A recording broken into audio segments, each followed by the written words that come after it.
How much strength training do you need to see muscle growth and changes in your body? How much is actually useful and going to work? Well, I'll tell you. 2 days a week for 30 minutes. It's true. Ooh. For most of you, 2 days a week, 30 minutes will give you great results. We're going to give you a 2 day a week, 30-minute dumbbell at home workout program. We're going to give it to you right now. I don't believe you. That'll work for most of you. Let's get into it. This one feeds into the stigma that we have. You know what I'm saying? Like we're like these old dads for only beginners who people are don't really work out. If you're so it fits right into that stigma. If you're like a hardcore, just do an hour. That's all we're asking. Well, here's the deal. Here's the deal. I am not interested, and I know you guys too. I'm not interested in reaching the addicted fitness fanatics. Yeah, I know. I don't care about. I care about you guys. I'm one of you. They're not going to listen anyway. Let's be honest. But you already got your thing. You're already doing your thing. You're probably doing too much, but that's fine. I do the same thing. I'm interested. We're interested in reaching people who have not yet been able to be consistent. Make this a part of their life. To reap the benefits that exercise can provide, where it really improves the quality of your life. And the message they keep hearing is the ones that come from the fitness fanatics, which 100%, is you got to beat the crap out of yourself, work out all the time. Here's what the data shows. There's a certain amount that you can do that will reap about 80% of the benefits. Anything more than that, you start squeezing out a little bit more. Okay, so 80% of the benefits that you'll get from strength training comes from about 2 days a week, 30 minutes, maybe 45 minutes as you get more advanced, and that's it. Now, yes, you can get to 85, 90%, but now you're talking about way more time in the gym. And it's attainable. It's not that crazy. When the people you are describing who haven't made this a part of their lifestyle consistently, when you ask them, I would say that 100% of them would be happy with 80% of their ultimate goal. So it's like totally. Yeah. So I mean, it's a good point to make. It's a good conversation to have because we have this kind of stigma around us, which is funny. You know, we just had Scott Donnelly in here, and on the way out, he was like, I could tell he was like wanting to know like what I did for lifting. He did one of those like sizing me up, like, and then so what do you do? Double split routine. Yeah, he did. He asked just like that. Are you doing like the WODs or the double split? He totally asked like that too. Like, well, like a once, twice a week, type of deal. And he's like, really? Like, thinking I would go hard. And I'm like, no. I said, I want to be mobile with my son. I want to be strong enough and capable enough to do the things I need to do and feel good. I want to have a healthy enough metabolism that I can eat a flexible diet and enjoy foods that I like to eat. I said, so it really doesn't take as much as what everybody makes it out to be. And the further you go outside of those boundaries, if you eat like an asshole, it does require a lot more activity to burn all those calories. But if you eat balanced and feed your body properly, you don't have to train that much, that hard, that often to elicit a tremendous amount of results. Listen, most of my clients that I trained for years and years and years and years trained twice a week, strength training. That was it. That was their routine, 2 days a week. By the way, one of the challenges with this is people hear the message that you need to be active every day to be healthy. That is true. What we're not saying is you do 2 days a week, 30 minutes of strength training, and then you do no activity for the rest of the week. Sit on the couch all day. No. Activity every day is important. That's not what we're talking about. What I'm talking about here are structured workouts. What we're talking about is strength training. How much strength training do you need to do to get about 80% of the results that strength training is going to provide? And it turns out very clear, again, a lot of the data supports this, and our experience supports this. For most people, it's a couple days a week, 30 minutes. As long as you do progressive overload and you train yourself, you do the right exercises, do it the right way, you're going to get great results. Are you going to look like a bodybuilder? No. But you're going to feel fit. You're going to have more muscle. You're going to look more sculpted. And your body will continue to progress following a routine like this. So number one is you don't need much. Number two is it needs to be basic. Basic meaning focus on the movements that count the most, the ones that produced the most return for investment. Because there's 1,000,001 different strength training exercises. And they'll have value if they're applied properly, but they don't all have the same value. And for this person right here that we're talking to, this person is interested in health, fitness, faster metabolism, good hormone health, some strength. Like some exercises are just better to invest your time in than others. So it does need to be basic. The next one is intensity. Once I say this, here's what happens. Even if I convince somebody who doesn't understand what I'm talking about, and I say, 2 days a week, 30 minutes, then they immediately think, oh, that's because you beat the crap out of yourself. You must go so hard twice a week for 30 minutes that's all you need. No. That's also not true. The intensity is about 80 to 90%. So you're going hard, but you're not at 100%. You're not killing yourself. In fact, for most people, that kind of intensity all the time will actually cause your body to regress. You'll start to overtrain and burn yourself out. 80 to 90% intensity most of the time is what you're after. And yes, there are those short stints or spurts or sprints where you are pushing it, but they're short. Most of the time, good 90% of your year is going to be sitting at around 80% intensity. That's what gives you and that's the best effort, results. really. Yes. I mean, more than anything, you don't have to assume that that's just load, that we're just maximizing every single time. You can actually apply more effort into some of these exercises and also change up your acute variables. So you could change the tempo, you could hold it for a bit longer, but to keep within that 80-90% range is ideal. That's right. Which doesn't include failure, by the way. Right. Yeah, failure is 100%. Right. So it's not even failure training. No, this is stopping about 2-3 reps before your form's going to break down. So it's hard, but I could do about 2 more reps. That's when you stop. Rep range. Let's talk about that here with this workout. All the rep ranges up to maybe 50, which all the rep ranges from 1 to 50 have value. We're going to pick though the rep range that's going to provide the best bang for the buck and the best safety. And that's between 8 to 20. So it really doesn't matter. I don't care if you go 15. I don't care if you go 8 or 10. It is a good idea to try to work in different rep ranges. So, for a few weeks, you could stick to around 10 reps. Maybe a couple weeks after that, stick to around 15 reps.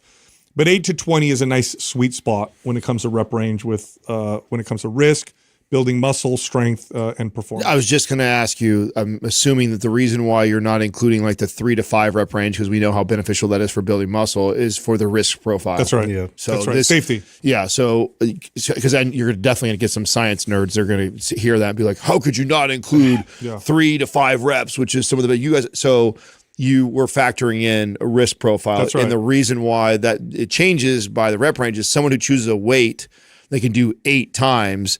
It's going to be significantly lighter or relative to their max lift. That's right. Where if you're picking a lift that you're only going to get 3 to 5 reps, you're closer to your max and therefore has a greater risk profile. Typically, right? Yeah. And this is a safe zone for any lifter to start for results at. and risk. Yeah. Right. Nice for both of them. Next up is you're going to rest in between sets for about 2 to 3 minutes. 2 to 3 minutes because the rest periods are what makes strength training. Mm-hmm. If I cut the rest periods too short or eliminate them completely, this is no longer strength training. So you might as well get rid of your dumbbells and just do jumping jacks in place. You're essentially getting the same value. And I'm oversimplifying, of course, but the rest periods in between are what allow you to train in the energy systems that produce strength and muscle. Yeah, that's what we're looking for. It's crucial. If we're going to do strength training, it's to build strength. If we're going to do endurance training, it's to build endurance. If for what we're talking about, this is strength training. So even if you feel like you can keep going, you rest in between sets. I like that you said 2 to 3 as well, because some people could just do 1 and still consider it strength training. However, the more we lean towards the longer amount of minutes, because typically people they don't follow this. This is something that they just ignore and just want to keep pursuing the rest of the workout to get it finished, and then miss all the benefits. In fact, I recommend people, especially if this is new to you, get a stopwatch and literally watch the stopwatch and then wait till at least 2 minutes before you start again. Because a lot of times people, especially in the beginning, they're like, I think I can go again, and they jump right in. And then we lose some of the benefits of strength training. The exercises that we're going to list, you want to do about 2 sets of each of the exercises. Now that's looking at the total volume for the week. Again, we're looking at, minimum amount to get most of the benefit. So when we go through the exercises, you're doing two working sets. So this is after you're warmed up and you feel good, 80 to 90% intensity. You want to do 2 sets of all the exercises that we are going to list here. And the focus is on getting stronger. If you're getting stronger relatively consistently, so if you're just getting started, you're going to notice yourself get stronger week after week. If you're feeding yourself properly, you're doing what we say, you're doing it right, you should see yourself add reps or weight pretty consistently for a little while. This doesn't last forever, but over time, strength is the best measure of whether or not you're moving in the right direction. Now, of course, 3, 4, 5 years down the line, you're not going to get stronger forever. But initially, it's strength that correlates to building muscle. It's strength that correlates to improved performance, improved results. If you're getting stronger, when my clients were getting stronger, I know we're doing a lot of things right. We're doing at least most things lining right. up. I also think that part of this recommendation is also intended to take the client's focus off the scale and the mirror. That's right. Which tends to be the most common things that people are watching. Most common things are, I'm not happy with the way I look, or I need to lose this amount of weight. And when you focus on those two things, a lot of times they're misread from somebody who doesn't know any better. And then they end up making a decision within their workout or their diet that is counter to what they should be doing. They compromise the results. Yes. And you, instead of being focused on the mirror and the scale, if you just focus on getting stronger, you know you're moving in the right direction. Allow that to be your North Star while following all the other tips, it will serve you far better than the mirror or the scale will. That's right. And now finally, let's talk about activity before we get to the workout. Every single day you should move. Now, I read a study before that talked about the amount of steps you should take every day to get most of the benefits of steps, or most of the benefits of activity. By the way, there's nothing necessarily magical about steps. It's just an easy way to track activity, right? So you could be active a lot of different ways. You could ride a bike, which includes no steps, but we use steps because it's easy to measure. Most phones have a pedometer, or you could buy a very inexpensive one. It's something you can track and you can see throughout the day. Well, I just saw another study that just came out that showed it was 7,000 steps. 7,000 steps a day will give you the majority of the benefits you're going to get from activity. Beyond that, you start to get more benefit, but the benefits you get start to diminish dramatically with increased steps. In other words, all the benefits you get from 0 to 7,000 are phenomenal. From 7,000 to 10,000, you get a little bit more benefit. From 10,000 to 15,000, even less benefit. But 7,000 is where you get the bulk of the benefit from being active on a daily basis. All right, let's get into the workout. These are 30-minute workouts that require dumbbells and maybe a bench for some of the exercises, and that's it. So we'll start with workout. Very simple. I love it. Very simple. We'll start with workout 1. You're going to start with dumbbell lunges. The goal is to do 8 reps to 20 reps per leg. If you're doing lunges, it's probably easier to go for 8. 20 reps per leg is going to take you a long time. That's pretty brutal. So dumbbell lunges, 2 sets. Then we go to a dumbbell incline press. This is for the chest, shoulders, and triceps. Then you have a dumbbell row, and then you do reverse crunches. 2 sets each, 4 exercises. This is workout 1. Do this, skip a couple days, then you get to workout 2. The first exercise on workout 2 is dumbbell Romanian deadlifts, RDLs. This is for the glutes and the hamstrings, another lower body exercise. Then you're doing an overhead press. Then you're doing some curls and a tricep extension. And congratulations, you've worked your entire body. Yes. For Covered all the bases. And if you follow just this routine for a year and you got stronger consistently over that year, you will see some really amazing changes. And you do the 7,000 steps a day, you'll see some great improvements. I'd like to add some more specific, easy to follow advice to this person that wants to follow this is for 4 weeks, do 10 reps on all these exercises. Then for 4 weeks, do it at 15. Then for 4 weeks, go to the 8 rep range and just keep cycling through that for the entire year. Totally. 100%. You do that, keep it easy, simple, because the only thing that I can see changes it just enough. Yep. We tend to rotate things in our programs around 3 weeks for our reasons, but like 4 is easy just every month. This is the month I'm running 10 reps on everything I do. Oh, this is the month I'm doing 15 reps of everything. Oh, this is the month I'm doing 8 reps of everything. These are the exercises I'm doing. You cycle through that for a year's time.